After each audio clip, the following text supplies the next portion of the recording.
Hey everyone, this is Jono. I hope you're all safe and well. In this video, I'm going to get into 7 key mistakes that I've made over the course of my career, what I've learned from them, and how you lovely people can avoid them.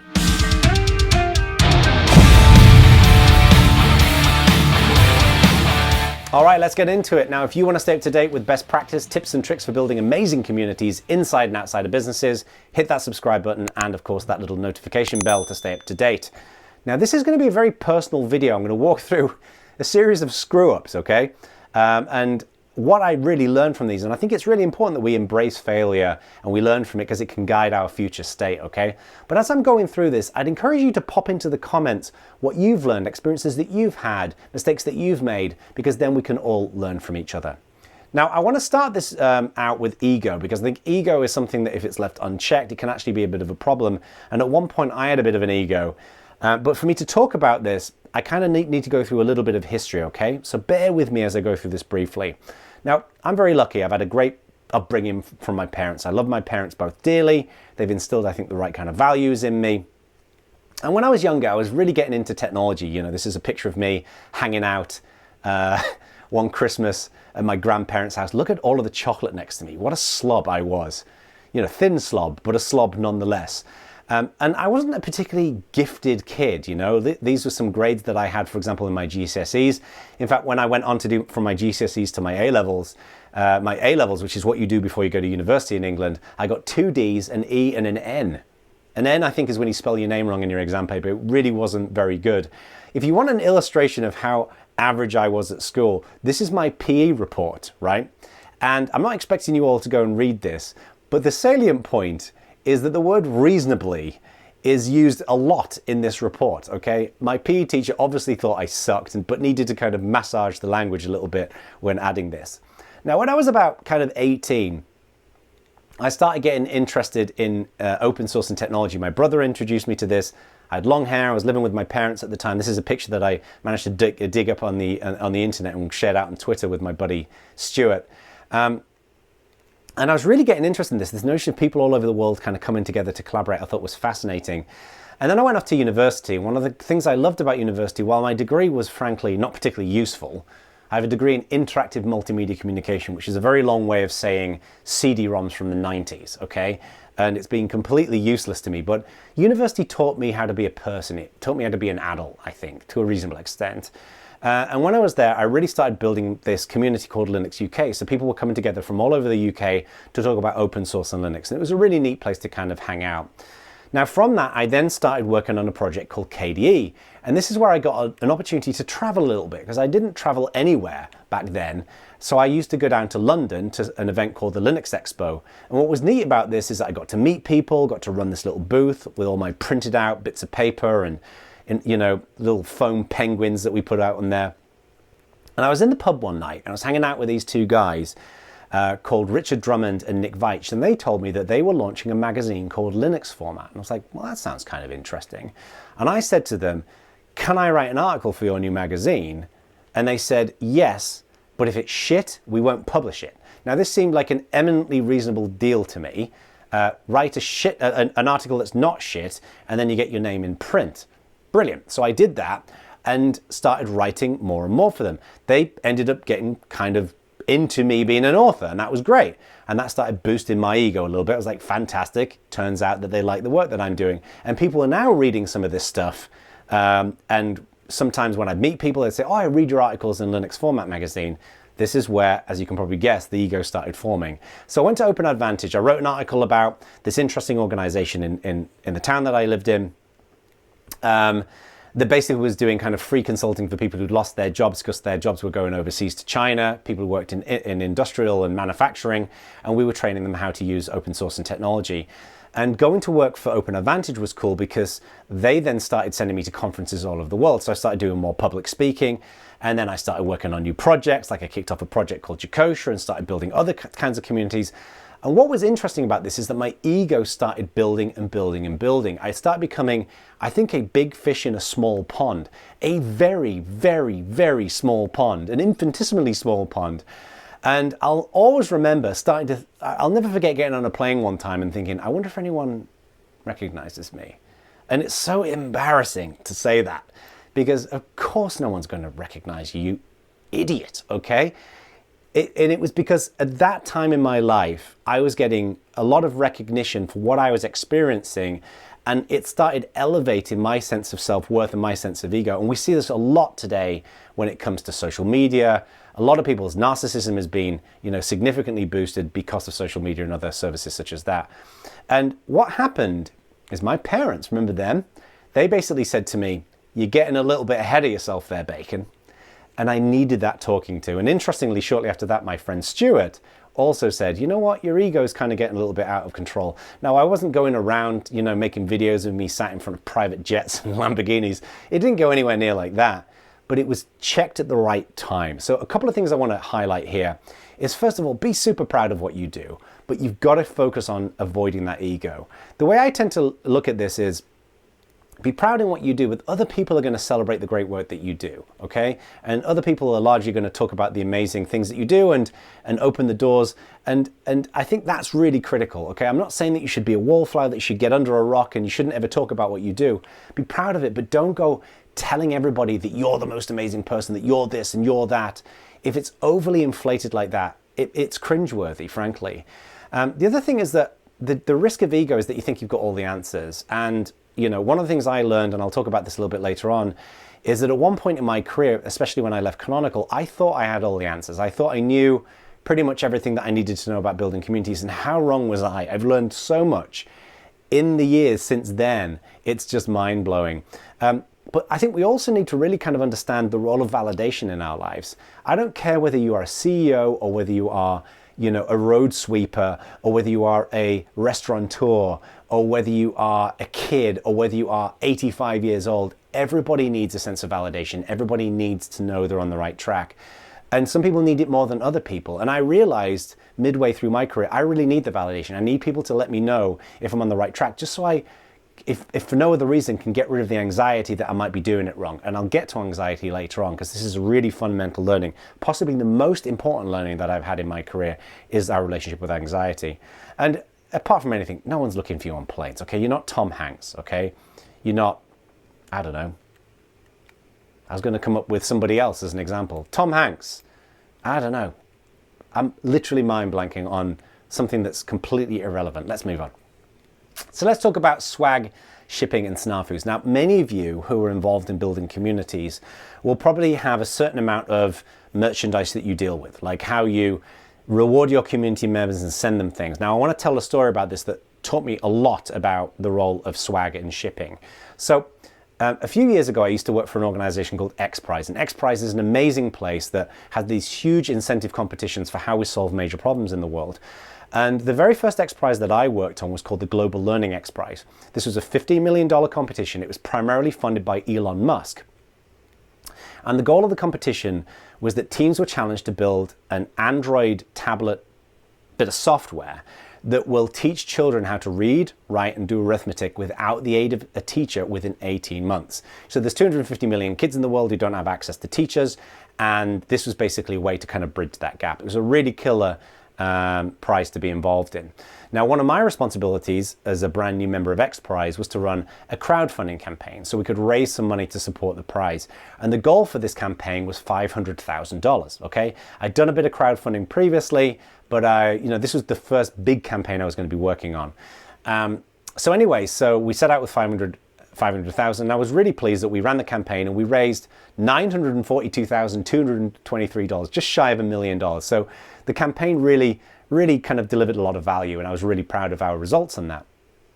But what was interesting was people in the campaign could go and buy, they could go and pledge, let's say, $30, and you'd get like a little 3D printed XPRIZE logo, and you get a book from Tim Ferriss and a t-shirt and all these different pieces. And what happened was we came up with all of these incentives to encourage people to buy it. But what we didn't really think through was how you ship them to people. Now, we did factor in the cost of the shipping. We had an average cost of shipping that was factored into the price. But what we didn't factor into this was that when you start shipping to India and to Russia and to parts of Europe, especially Eastern Europe, all of these different places, you've got different postal systems with different levels of tracking and quality of delivery and things like that. So what ended up happening is we shipped out 500 or 600 packages, and about 200 of them were returned. because they couldn't deliver them and that we couldn't track them effectively. So with some of these packages that was like $10 or $15 worth of merchandise in there, we ended up spending over $100 in actually delivering that content to people. It was incredibly wasteful, and it was a really, really critical lesson that I learned about the role of shipping when you're wanting to reward people or run crowdfunding campaigns. Now, the lesson here is that there's basically two types of rewards out there. I call them intrinsic and extrinsic. Okay, the extrinsic is the stuff that we just talked about. It's the physical things. It's the t-shirts, it's the challenge coins, it's the trophies, it's the badges, the stickers, the statues, all of that kind of stuff. And this is really valuable, but what I'd encourage you all to focus on is instead the intrinsic rewards. This doesn't cost you anything, but it delivers the validation that I talked about earlier on, right? So for example, with many communities that I start, when somebody signs up and they've participated for about, you know, a month or so, and they've been very active in that community, I like to just recognize them publicly in the community. You say, hey, this particular person's done some amazing work. Thank you for your contributions. Maybe show a picture. And then maybe you can send them something through the mail, but invariably just that one post. And what they do is they love the validation, they love the recognition. And you can do this with sending thank you emails, sending social media messages about people, inviting people to events, getting them on the call with your executive team, having direct lines to execs and other members of your organization, giving them referrals, writing testimonials about them. None of this costs money, but it delivers the same kind of outcome, okay? So this, I think, is really, really important. If you're going to do anything in terms of shipping, in terms of swag rather, be careful about the shipping and the guarantee of whether it will get there, okay? All right, so the next one is, this is about not focusing on metrics. Now, I'm gonna be honest with you, when I was at Canonical and I was working on the Ubuntu community, I didn't track a huge amount of metrics. We tracked some things, but we didn't go into exhaustive levels of detail in terms of tracking. A lot of the community development we did around Ubuntu was frankly based on a lot of gut. And it's actually one of the regrets that I have in my career is I wish I'd focused a lot more on some of the analytics. Because if I knew what I know right now, back then, I think we could have done even more. And I'm really proud of the work that we did in Ubuntu. We built a huge community, millions of users, thousands of developers and contributors, hundreds of local user groups, but we could have done more. Now, the reason why I didn't track as much stuff, if I'm being honest with you, is I was scared of failure. I was worried that if we tracked something and it didn't do as well, that it would be seen as a failure, that it would cause problems for me, for my team, it would kick my confidence and all of those different elements. And fundamentally, when I look at this, the reason why I was scared of failure was because I was insecure. I was insecure. You know, I was insecure about my capabilities as a leader of that team, my capabilities as one of the public faces of Ubuntu, and a representative of Canonical, that I was just going to let people down. I was going to let myself down, I was going to let my team down, I was going to let the company down, I was going to let the Ubuntu community down, okay? The problem with insecurity and the problem with not tracking things is that we can get lazy, okay? I had to find a means to get a fat cat into this presentation, okay? So this is it. Enjoy it. Let's just take a moment to look at this, okay? We good? Put in the comments if you looked at the cat, right? Just say, I looked at the cat into the comments if you actually sat there and looked at the cat, because it's beautiful, isn't it? Anyway, you get lazy if you don't regularly hold yourself accountable, okay? So it can be incredibly terrifying to hold yourself accountable to data, but it's really important. So this is how I did it. A guy called Rick Spencer came and joined Canonical, good friend of mine now. He actually went and worked for my wife's company after Canonical. And he got us into the habit of these things called burn down charts. Now, a burn down chart is basically where you've got, let's say you've got 100 things that you need to do, and each day you mark how many of those things are being completed, how many of those things are in progress, and how many of those things are done. And then you plot what's called a trend line. So you can see in this image here that the green is what we've done, the gray is what's in progress, and then the kind of the orange and the red is the work that still needed to be done. And if you can keep the red and the orange here under the trend line, then you're making progress consistently towards your goal. If you've got a fixed set of work that needs to be done, burn down charts are awesome. And the red and the orange is a delineation between team, staff members, and community members. You don't need to know about the details of that. It's irrelevant, okay? Now, I actually took the same approach when I was writing this. When I started writing People Powered, which is my book that's out with HarperCollins, I wanted to be disciplined in how I was actually managing my writing schedule. So I actually used a similar technique with burn down charts in doing that as well. And again, like what this did is it kept me on track. It made me aware of the progress that we were making. So tracking this kind of data, I think, is super important. You know, if I go back, for example, to the burn down chart, a good example of this is a member of my team was working on a whole bunch of work and he didn't get all of his work completed in time. And he was quite nervous that he was going to get into trouble that he didn't complete all the items. But to me, this was a good thing, because what it taught me was, okay, well, we're estimating incorrectly, inaccurately. We thought he could do 50 things and he actually only had the time to go and do 40 things. So even when you fail, even when you make mistakes, and I failed plenty of times in measuring these kinds of things, you get to learn these kinds of insights that make you better at what you do, okay? So absolutely track everything, whether you're writing a book, whether you're planning your team, whether you're tracking your community growth, and especially tracking your community growth. You know, for example, these are some statistics from a community that I was working with using a platform called Discourse, where I love to track page views, daily active users divided by monthly active users, signups. I like to track all of this stuff because then we can look for the insights in what we're tracking and to be able to make good decisions based upon that. Now, what's really important is that the pendulum can swing too far in the opposite direction. You can create an airline cockpit full of graphs. And there's a trend right now in data fetishism that we track every single thing we can possibly find and we put it into a giant dashboard. This is a real mistake. Don't do this. What we don't need is 1,000 graphs. What we need is to ask the question, what are the things that we don't know? For example, in the community, it could be, I don't know how many people are coming to my forum. I don't know whether they're having a good experience. I don't know what content's valuable to them. I don't know who my most active members are. I don't know whether they're going on mobile or desktop or tablet. These are the kind of questions you might have, and then figure out the minimum number of metrics that you need to track to answer that question. So for example, to determine whether people are showing up at your community and whether you're growing, just tracking page views, frankly, is going to be enough for that, okay? We don't have to get incredibly complicated, so keep it relatively simple. So there's a few lessons in here, I think. Don't be afraid of failure, first of all, okay? Data is powerful. It makes us strong. If you measure it, you can improve it, okay? The second thing is really focus on reviewing those metrics on a regular cadence, okay? This is really critical. I like to track community metrics every week, at least once a week. The metrics that I track with for example, my YouTube channel or my email performance or my community performance, I actually track them every day. And I like to see the graph going up and to the right, but also seeing like what are the causes, what are the patterns that we can see in this, okay? Reading for those patterns is critical.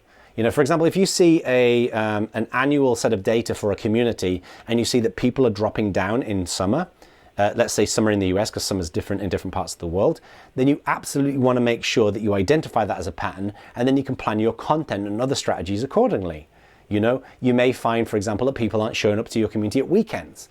When we identify those dips, those patterns, it gives us insight so we can then tune the rest of the strategy. And I'm going to provide some links here to where you can go and see some of my other videos about how to do metrics well. You also want to make sure that you're just kind of like having hypotheses for these things. Weirdly, when you say, okay, I'm seeing, for example, these dips regularly. Well, my hypothesis is this is probably the weekends.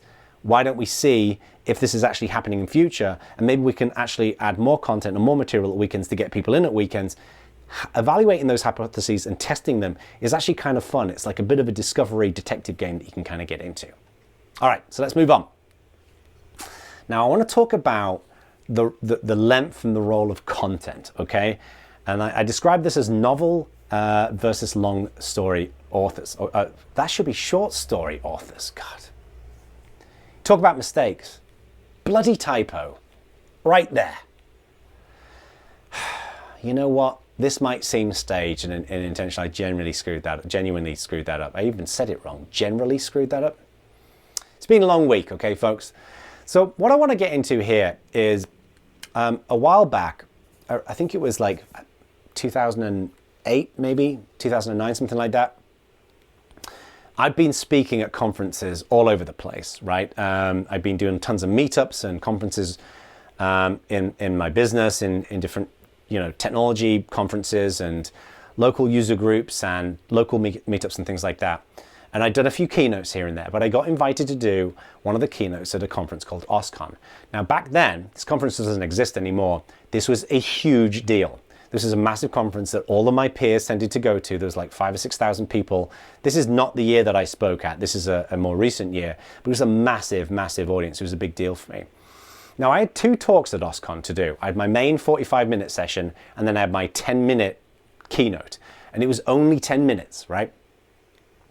I put together my 45-minute session. That was easy. I'd done loads of those. But I was really concerned with, like, what can I reasonably say in 10 minutes? And when I do a talk, I like there to be a beginning, a middle, and an end. I like to tell a story, for that story to mature and there to be some lessons learned. But I was like, how can you do that in 10 minutes? And again, this was a while back. This was before YouTube became really a significant thing. Now we're very used to short, concise blocks of content, but back then it wasn't so much the case. So I wasn't really sure what to do. So anyway, so I went up and I did my session and I got on the stage and I did it. And as I walked off the stage, I knew it sucked. I knew it. And the worst thing about this, when you have that experience, is, first of all, it was incredibly embarrassing because it wasn't just in front of a lot of people. If it was in front of a lot of people I don't know, that is bad in itself. But this was an audience filled with my peers, filled with my colleagues, filled with my friends. It was like the most embarrassing moment in front of all the people you care about, right? With the exception of my family and people outside of my business and all the rest of it.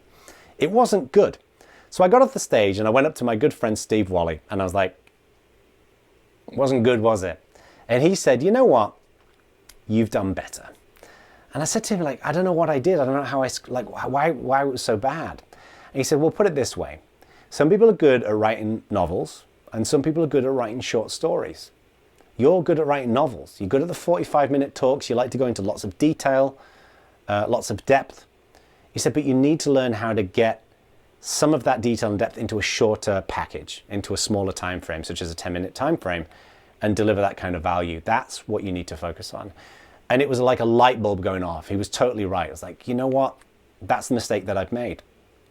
So what I did is I went away and I started thinking, okay, well, how can I do this? I'm going to start watching some YouTube videos about how to learn how to do this. I'm going to talk to some people who've done 10-minute talks and all the rest of it. That's my plan. But I was now dealing with, I now know the solution to the problem, but I'm still dealing with the embarrassment. I was at the event. I was in Portland and people were saying, yeah, it was great. And I knew they were lying to me. So it's like, how do I deal with the embarrassment element? So what did I do? I wrote a blog post. I basically said, I did this session and it sucked. And I talked about what I'd learned, my conversation with Steve. I actually wrote this, sat on the floor, you know, in the lobby and put it out there. And one of the conference chairs actually came up to me and said, we really admire that you did that you were so honest about a mistake that you made. And I've told this story hundreds of times to people because I think it's really, really important. We don't just identify the problem, we admit to it in an open way. That relieves that tension of embarrassment because then you can say, you know what? I think I'm demonstrating another side of my personality, that I can identify these issues and I can speak confidently about how I can rectify them. So a couple of lessons here. One is amazing value can be delivered concisely. I've now done since then probably hundreds of 10-minute sessions. And it's amazing how much you can squeeze into a short session, even shorter into like 3-minute lightning talks. But surround yourself with friends. Like I would have never have had that insight if I didn't have Steve to tell that to me. I needed him to be honest with me. But to do that, you need to go to your friends. You need to say to them, tell me when I'm making mistakes. I need you to be honest to me. I need you to be honest with me. I actually say to my friends, I'm unoffendable. I'm not going to get angry with you if you tell me something, a mistake that I'm making. My biggest fear in the world is that people won't tell me when I'm doing something wrong. And like I say, if you screw up, share it. Just get it out there. It's all good. It's all healthy, okay?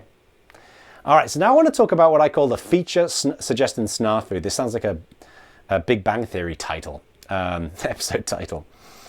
So the basic gist of this is that many of you will be familiar with these kinds of feature suggestions platforms where you can go in and your community can say, we'd like this in that product or service. It seems like a logical thing. A lot of my clients will often say to me, we want something like this with our community. And I get it. Like I totally get it. It makes a lot of sense in having something like this. Seems like a good, simple way in which you can engage with your community. But I'd be very careful with this, and let me tell you the story behind it.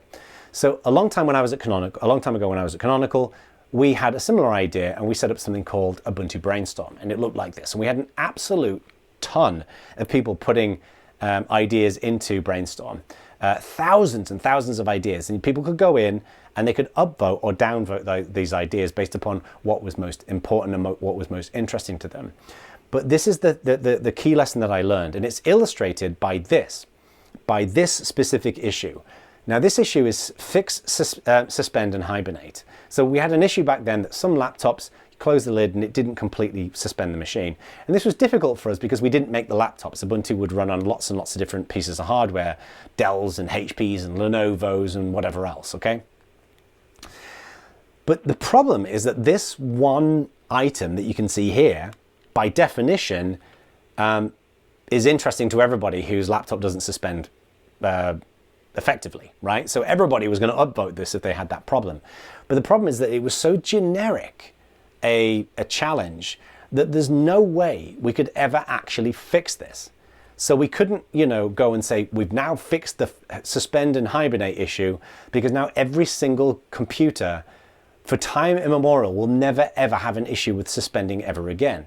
Now, with some problems you can do that. If someone says, I have a bug in a particular product, or I want this feature, and you go and add that feature, then that's great. But the problem is that when you're asking your community members and your users, many of which are not product managers, when you're asking them to submit ideas that can be upvoted and downvoted, the problem with this is that you require them to be specific enough that you can pull it off and fix it and then remove it from the list and mark it as done, okay? So we basically ended up in a situation where 4 or 5 of the top things that were on our list that were requested in our community, we'd never be able to knock off the list. It was a real problem, okay? And we ended up shutting it down because people in the community were starting to get annoyed, because they're like, well, we keep saying you need to fix, suspend, and hibernate, but you're not doing it.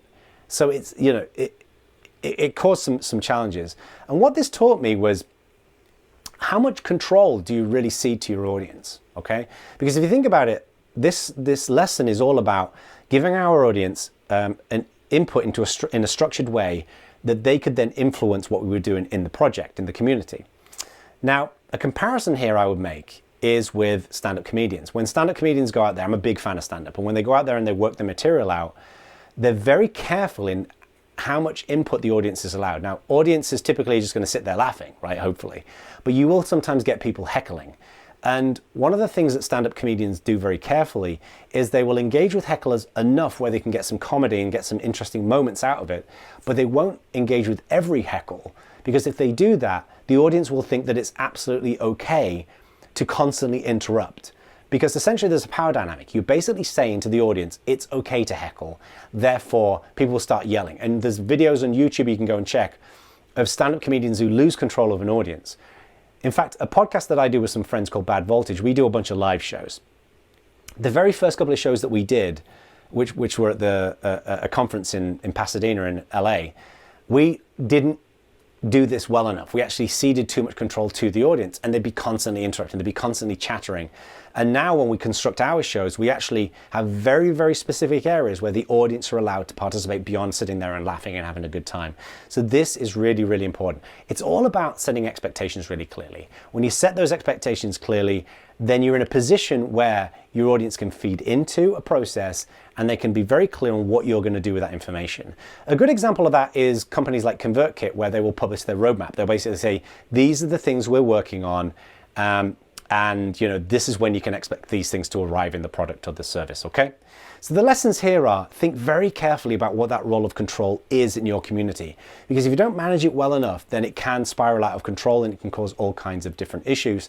And make sure you set those expectations really carefully. But what you don't want to do is create a community that's so locked down, that's so inflexible, that you kill any kind of creativity, input, and ideas. I've said this so many times in my videos, in my writing, in my presentations. All of the answers to the questions that you have about what your community wants live in the heads of your community members. They're all there. So be focused on enabling that creativity, enabling that input. Just make sure it's done in a way where you can manage those expectations effectively. Now, on a related note, I want to talk a little bit about leaderboards, because this was a really interesting learning lesson that I had. Again, this is something that I learned when I was at Canonical. So when I first moved over to the US, right, I was living over here with my wife, and we were actually living with my father-in-law for a while before we got our first apartment together. I remember sitting, I'll never forget this, I was sitting at the kitchen counter mystified by this amazing weather in California, which I'd not grown up with.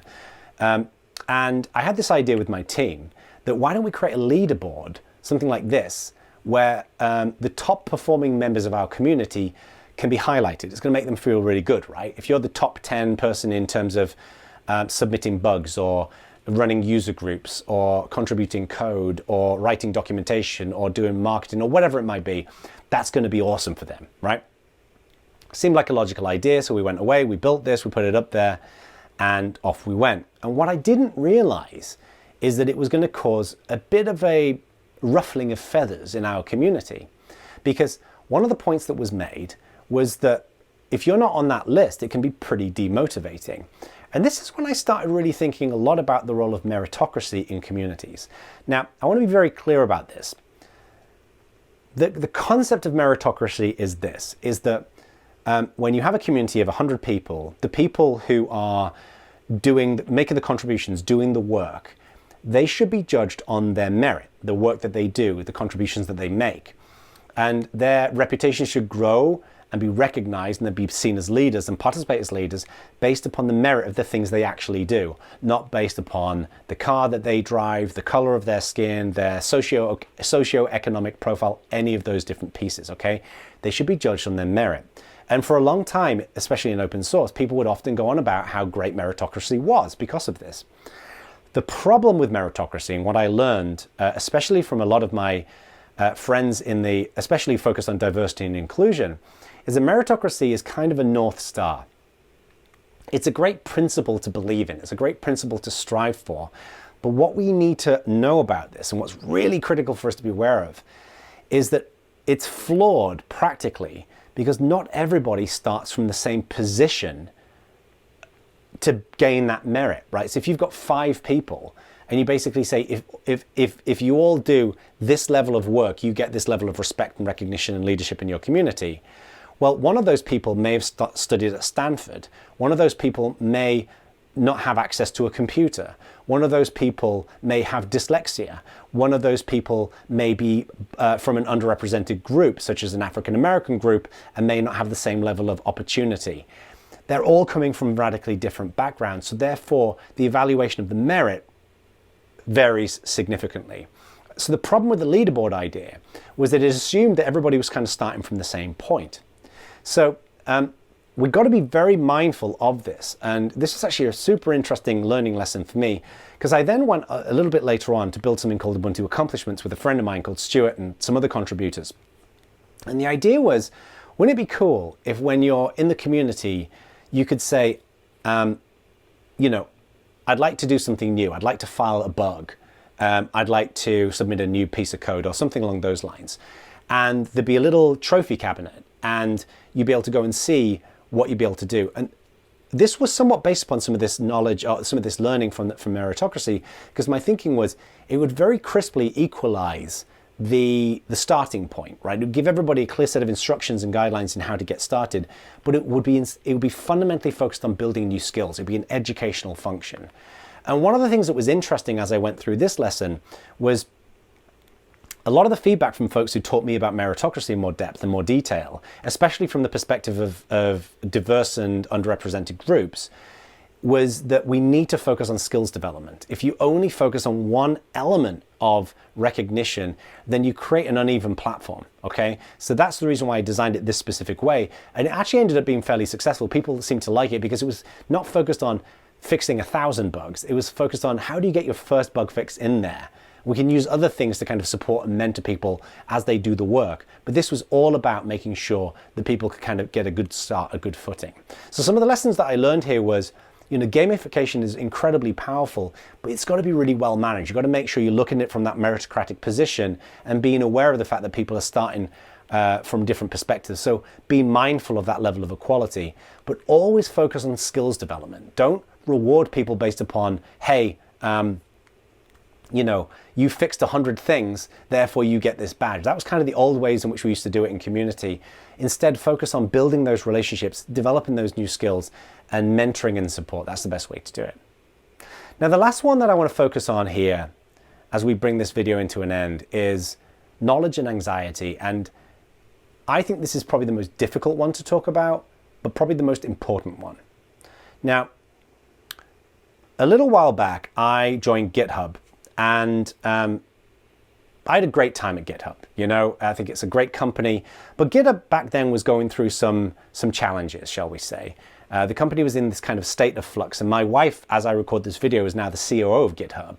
And, you know, the company has radically changed. And I have many, many good friends at GitHub that I work with there and that I've stayed in touch with since I left GitHub. But one of the conclusions I came to when I was at GitHub is I don't think it was the right environment for me. And the reason why I say this is that I joined as Senior Director of Community, Director of Community, or Senior Director of Community at XPRIZE. Everyone uses the word Senior and Director and VP and all this stuff in different ways, but it's basically the same role that I was doing at XPRIZE, but doing it at GitHub. And to me, this was all about kind of building strategy and execution and solid workflow and delivering really consistent and solid results. But when I went to GitHub, I was hired by someone who'd only been there for a couple of months. And I think she felt like we had the ability for this role to kind of have that kind of consolidation of community engagement more crisply. But what we discovered when I was there was the company really wasn't ready for it. And I think the company's made strides in that direction since. But there was a lot of different groups that were kind of, you know, disparately connected in different ways. So I knew when I was there that I probably wouldn't be able to be successful in that specific role. And I had a conversation with the person who hired me about this, and she agreed. And so I was ending up doing things like blogging and just a lot of social media and things like that. And my view was, look, first of all, GitHub can find people who are paid less than I am to do that kind of work. And secondly, that work is interesting to me, but it's not exciting to me. What I want to do is I want to really focus on, like, how do we build efficiency and big new programs and focus on broad new areas in which we can take GitHub into, like, just the central platform for how people build amazing software. And that's frankly what GitHub are doing today. So I'm really thrilled that they've headed in that direction. But the reason why I'm telling you this is that I came to this realization that I don't think GitHub is going to be the right place for me. And GitHub said to me, okay, well, we don't want to lose you, so please go and talk to some different teams about something you could do. And there was a conversation about, you know, maybe there was one role there which was like kind of managing some of the VCs and those VC relationships. Another one was kind of building a customer-related community. Another one was going to be in product marketing. And there was some really interesting conversations about that, but I wasn't particularly interested in any of those things. So I came to the decision that I was going to leave. Now, my wife and I went to Mexico and we were hanging out, and I was doing precisely this. I was hanging out on a beach, drinking some beers, and I came to Mexico with one real question, and that was, what do I really want? And one of the things I've learned in my career is that the only time we get real clarity on what we want to do with our career is when we are in between jobs. When we've realized we're at a job that's either not for us, or we're bored, or we want to go and do something else, or we're ready for a change, or another scenario like you're fired, you're made redundant, whatever it might be. But we realize there is going to be a change, and we sit down and start thinking, what do I actually want? What excites me? Because when you're in an existing position, you're so busy with what you're doing that you don't necessarily give it the airtime that you need to give it. And I was thinking, you know, what I really want to do, frankly, is I want to run my own business. You know, I want to work with lots of companies and, you know, solve lots of different challenges. I want to have full and complete control over my website, over my brand, over the content that I put out. I was starting to get tired of constantly having to go through like all of these approvals channels and bureaucracy to kind of get things done in companies. I was like, I want to just be able to have that control. That's really important to me. And that's when I started realizing that setting up a business is really what I wanted to do. But then I thought, that is bloody terrifying, the concept of it. Like, what if I don't have enough clients? What if I'm not very good at what I do? What if I can't make enough money for my family? And my wife was running a startup at the time, right? So, you know, when you're running a startup, you're not earning a lot of money in many cases because you're plowing that money back into the business. You know, we weren't flying around in private jets by any stretch, okay? So, like, we didn't have the financial luxury for me to have this not work. Probably had about 3 or 4 months of giving it a go, but then it was going to have to start working. So what this generated was an enormous amount of anxiety. I was like, oh God, I want to do it, but I'm terrified. I don't know if I can do it. I don't know if I can make this work. So what I started doing is I started learning about mindfulness and meditation. And there's this service called Headspace, which is kind of a paid service where you can learn how to meditate. And one of the things that this guy called Andy Puddicombe talks about in it that was really interesting to me is that anxiety is, first of all, something we need to acknowledge that we have. And I come from a Northern England upbringing. You can think of Northern England as a little bit like the American South. It's very rural, a lot of kind of like tradition. And I didn't grow up around people who talked about anxiety and depression and mental health. It was very much a culture of like, pull yourself together, boy, you know. So the idea of anxiety I associated, if I'm being honest with you, is with weakness. Now I'm lucky, I've never suffered from depression. I know many people do. But I realized I have anxiety, and it crops up from time to time. So when I was doing this mindfulness thing with Andy Puddicombe, he said that anxiety, the way to look at it, is it's like looking up at some clouds. You know, they're there, and you're not going to try and change them. You're not going to try and move them. You're just going to identify them, acknowledge them, see them, but not change them. So you're sat there and I'm thinking, how am I going to make this business work? What if it fails? Those anxious thoughts come into my mind. And then I think, okay, it's there. I acknowledge it. I'm not going to pay attention to it. I'm just going to let it float on.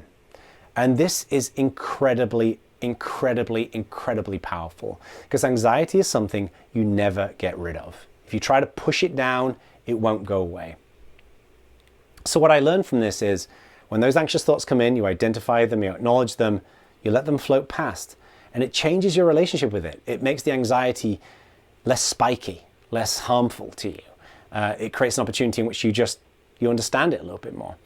And so I started reading into like all of these different books on this, like The 7 Habits of Highly Effective People, The Obstacle is the Way, Nudge, Predictably Right. These are all amazing books that I kind of looked into. And I realized back then, you know, when I was thinking about this business, I just wasn't brave enough, you know? I wasn't. You know, I had this outgoing personality of this, you know, this guy who's confident and, you know, whether we're at conferences or in the pub or at restaurants or whatever else. But I realized I wasn't brave. But then I realized tomorrow's a new day. Like there's an opportunity to do something new. There's an opportunity to make a change. And worst case scenario, I remember saying this to myself, worst case scenario, I'll go and work in a bar. Like I'll make it work. We'll make it work. And I think that's the core of what I'm trying to get across with this whole video, is that tomorrow is a new day. Think about the mistakes that you've made. Think about the mistakes that I've made. Think about the things that you're insecure about. Think about the things that you have anxiety about. And remember, tomorrow's a new day. There's all kinds of opportunity for us to make changes. The worst possible thing to think is that we are trapped. We're in a prison of our own limitations.